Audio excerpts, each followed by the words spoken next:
Now, the first one on this list might be, in many ways, the quintessential 1985 album not because of the music, not because of the band, but because of the format. Let me explain what I mean by that. Dire Straits, Brothers in Arms came out in 1985. A massive record, great record. But why is it significant? Because it was the first album to sell more than 1 million units on the shiny new format compact disc.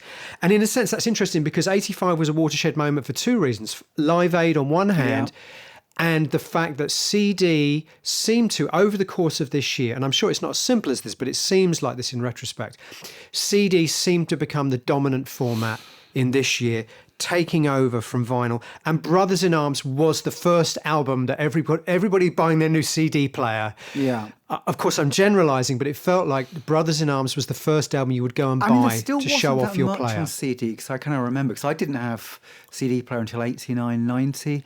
And I think even I was ahead of the curve with a lot of my friends who were still very much in the vinyl and cassette territory. I kind of see the shift overwhelmingly to CD really by about 91, because if you think about it, by 1990, even 92, cassette was arguably the best-selling medium, actually, because cassettes were what people played in cars.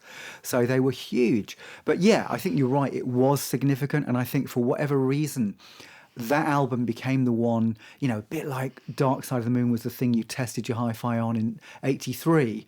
Brothers in Arms. 73, Schoolboy Era #1. 73. Yeah. Dark Side of the Moon, 1973, I know that. I mean, it was still selling bucket loads in 83, to be fair. But yes. Now, obviously, as we know. Yeah. And it's a good record. I mean, it is a record which is a kind of audiophiles record. It sounds beautiful. It's beautifully produced. It's beautifully recorded.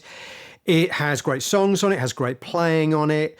But again, for me, it's slightly symptomatic of 1985 being more about worthy music than truly exciting, innovative music. And I'm a massive fan, for example, of the previous Dire Straits record, Love Over Gold. I really like the previous one. And I think that was a great example of it was unexpected because it was a lot more ambitious, atmospheric, conceptual, unexpected, sensual. And the single, Private Investigations, what a bizarre amazing piece of work to be so big. And I remember being disappointed with this at the time. It had a much more orthodox sound. Money for Nothing's a bit irritating, isn't it? It's a bit ZZ Top. Yeah. It is ZZ It's still Top, being played. Yeah, I mean, to be fair, I think that's what they were going for, the kind of ZZ. They were trying to, tap into that ZZ Top demographic and did it very successfully. Of course they did too.